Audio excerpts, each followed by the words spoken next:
नमस्कार दोस्तों, स्वागत है आपका अपने YouTube चैनल पारुल त्यागी पर।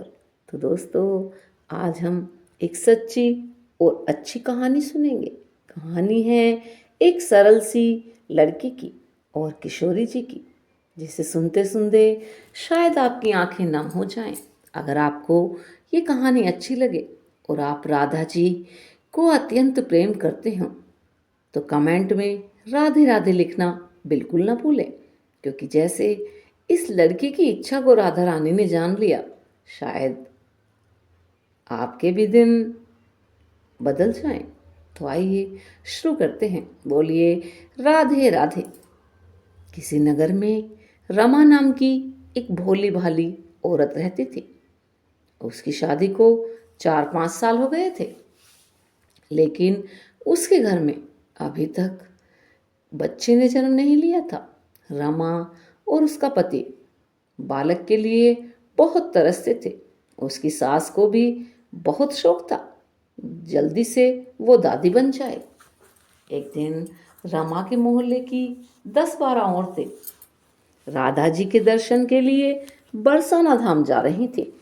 उन्होंने रमा और उसकी सास को चलने के लिए कहा, तो रमा की सास बोली, आप लोग मेरी बहू को ले जाइए, हम दोनों एक साथ नहीं जा सकते, क्योंकि घर में मेरे बेटे और पति को खाना कौन बना कर देगा। रमा पहले कभी बरसाना धाम नहीं गई थी।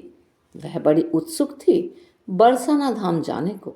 ऊपर से उसकी सास ने उसको कहा था कि बहू जाओ, किशोरी जी बहुत ही करुणामयी हैं, शायद वो तेरी गोद भर दे। बस यही बात अब रमा के दिमाग में बैठ गई कि अब तो मुझे जाना ही जाना है। उसके पति ने भी उसको जाने की आज्ञा दे दी। हालांकि वह 8-10 दिनों के लिए कभी भी अपने पति से दूर नहीं रही थी, फिर भी वह जाने को तैयार हो गई। रात की गाड़ी से सबको बरसाना धाम जाना था कि उसी दिन शाम को रमा के पैर में चोट लग गई। अब उससे चला भी नहीं जा रहा था, दर्द भी बहुत ज़्यादा हो रहा था। उसकी सास बोली कि तुम मत जाओ, फिर कभी चली जाना, तुम ऐसी हालत में कैसे जा सकती हो। लेकिन रमा ने मना कर दिया कि नहीं, अब मैंने मन बना लिया है, अब तो मैं बरसाना जाकर किशोरी जी के दर्शन करके ही रहूंगी, क्योंकि वो मेरी गोद जरूर भरेंगी। बस यही सोचकर रमा जाने के लिए तैयार हो गई। बस रमा और मोहल्ले की औरतें राधे राधे कृष्ण कृष्ण का जयकारा लगाती हुई बरसाना धाम को चल गईं। सारी रात गाड़ी में रमा और वो औरतें 1 मिनट के लिए भी नहीं सोईं, बस राधा कृष्ण के भजन गाती रहीं। बरसाना पहुंचकर सभी नहा धोकर किशोरी जी के दर्शन के लिए चल पड़ते हैं। बरसाना की सीढ़ियों पर सब राधे राधे कहते चढ़ती जाती हैं। रमा के पैर में चोट लगी होने के कारण वह धीरे धीरे चलती है। वो सब औरतों को कहती है कि आप ऊपर तक पहुँचो, मैं धीरे धीरे चल रही हूँ, मैं बाद में पहुँच जाऊँगी, आप सभी वहीं बैठकर मेरा इंतज़ार करना। अब रमा धीरे धीरे सीढ़ियों पर चढ़ती रही और राधे राधे जपती रही। अभी वह आधी सीढ़ियाँ ही चढ़ी थी कि अचानक से उसका पैर मुड़ गया और वह गिरने लगी। तभी अचानक से एक 7 साल की लड़की उसका हाथ पकड़ लेती है और कहती है, अरे मैया, ध्यान से, कहीं गिर ना जाना। वह रमा को इतनी मजबूती से पकड़ती है कि वह गिरते गिरते बच जाती है। वह एकदम से घबराकर उस लड़की को कहती है, धन्यवाद बेटी, अगर तुम ना होती तो आज मैं तो बस गिर ही जाती। तब वो लड़की कहती है कि अरे मैया, मैं गिरने ना देती आपको। जब वह लड़की रमा को मैया कहती तो रमा को बड़ा सुकून मिलता। मैया शब्द सुनकर उसकी आंखों में आंसू आ गए। वह थोड़ी देर वहीं पर बैठ गई। तो वो लड़की बोली, मैया, मेरे लिए क्या लाई हो।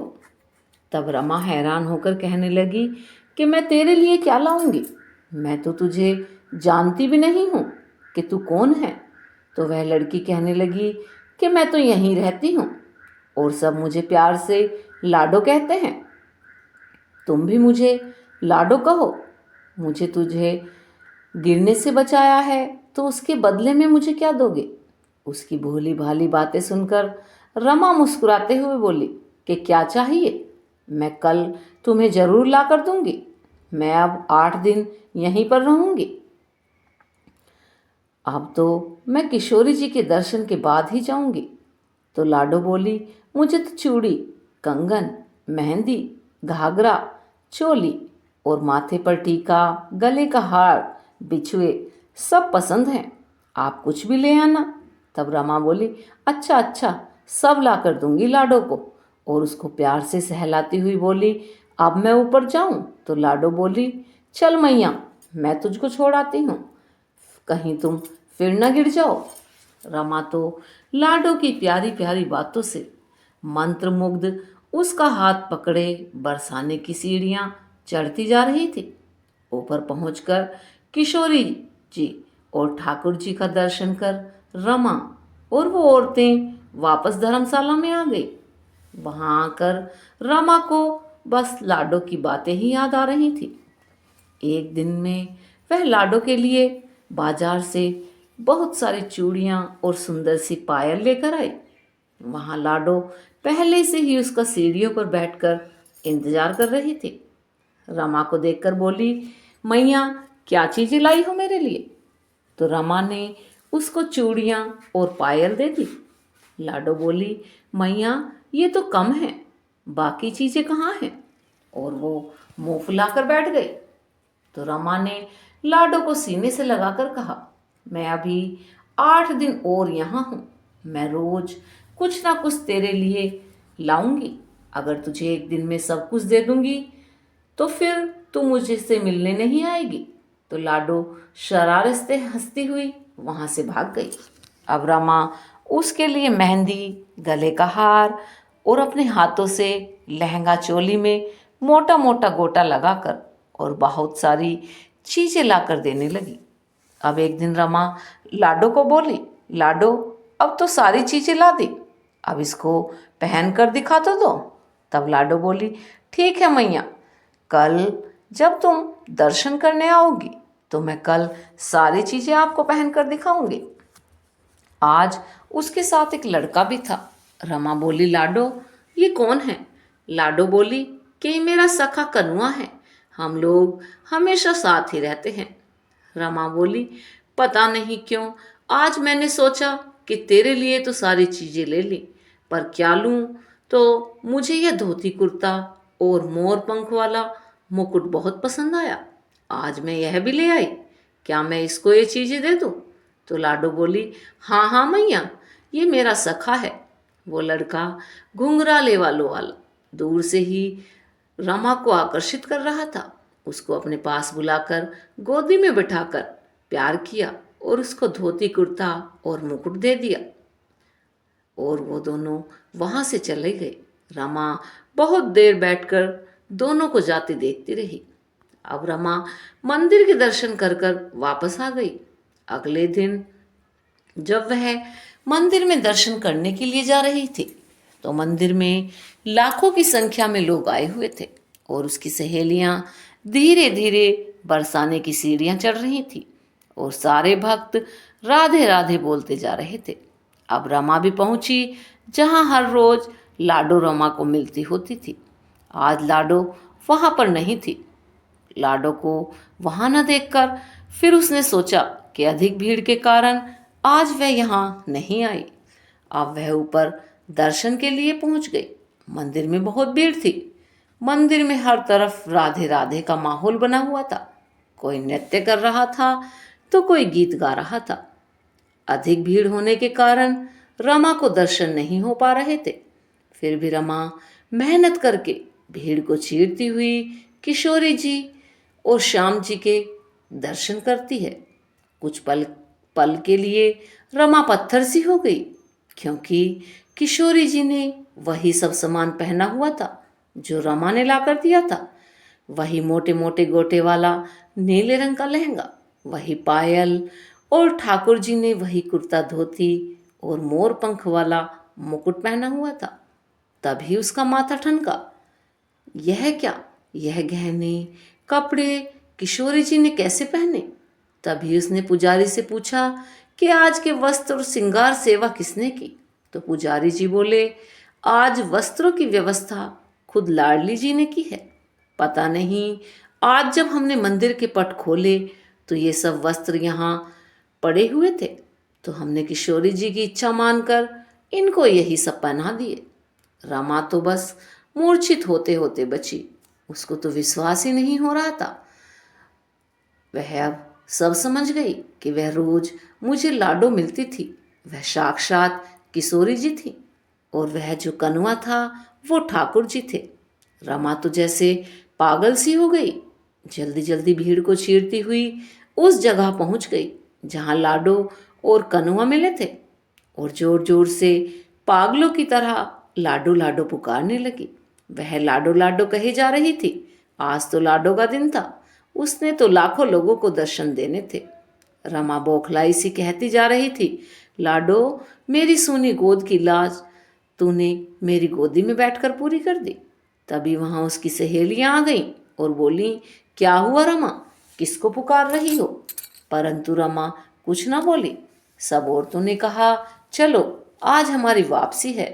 तो रमा को ये बात सुनकर करंट सा लगा। वह बोली, मैं ना जाऊंगी जब तक लाडो मुझे ना मिलेगी।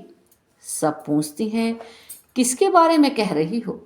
उसकी बातों का कोई उत्तर न देकर रमा लाडो लाडो पुकारने लगी। सब ने उस पर बहुत जोर डाला कि वापस चलो, परंतु रमा टस से मस न हुई। हार कर सभी औरतें वापस आ गईं। घर आकर उसकी सास और पति को सारी बातें बतला दिया। तब उसका पति भी उसको लेने गया, लेकिन रमा तो बस सीढ़ी पर जमसी होकर बैठ गई और बस लाडो लाडो पुकार रही थी। वह रोज सीढ़ी पर आकर बैठती, आंसुओं से सीढ़ी को धोती, पलकों से सीढ़ी को बुहारती और आते जाते सबको कहती, अभी आएगी लाडो, बस आने वाली है। और जब शाम तक लाडो नहीं आती तो उसके विरह में उसको ऐसी पीड़ा होती जैसे हजारों बिच्छुओं ने डंक मारा हो। उस पीड़ा से भी उसे आनंद आता, क्योंकि वह लाडो और कान्हा के विरह की पीड़ा थी। अब ऐसा करते करते रमा को सीढ़ी पर बैठे बैठे 30 साल हो गए, पर रमा ने हार न मानी।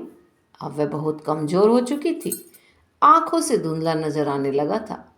तभी एक छोटी सी लड़की रमा का हाथ पकड़कर उसको ऊपर ले गई और बोली, मैया, ये रही तुम्हारी लाडो। और रमा ने देखा कि उसकी लाडो उसके लिए बाहें फैला रही है और उसको बुला रही है।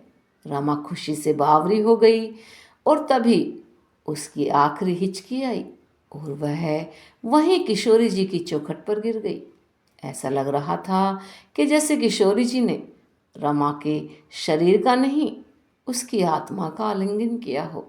तो दोस्तों, आपको ये कहानी कैसी लगी प्लीज़ कमेंट कर कर बताएं, क्योंकि इसको सुनाते सुनाते मेरी आंखों में भी आंसू आ गए हैं। अगर आपका भी मन सच्चा और अच्छा है तो कहीं ना कहीं आप भी इस कहानी में ज़रूर खो गए होंगे। तो दोस्तों, अगर अच्छी लगी हो तो प्लीज़ लाइक और शेयर करें, और जिन्होंने अभी तक चैनल को सब्सक्राइब नहीं किया है वो चैनल को सब्सक्राइब करें। और हाँ दोस्तों, ऐसी ही वीडियो सुनने के लिए हमारे चैनल पर बने रहें। धन्यवाद दोस्तों।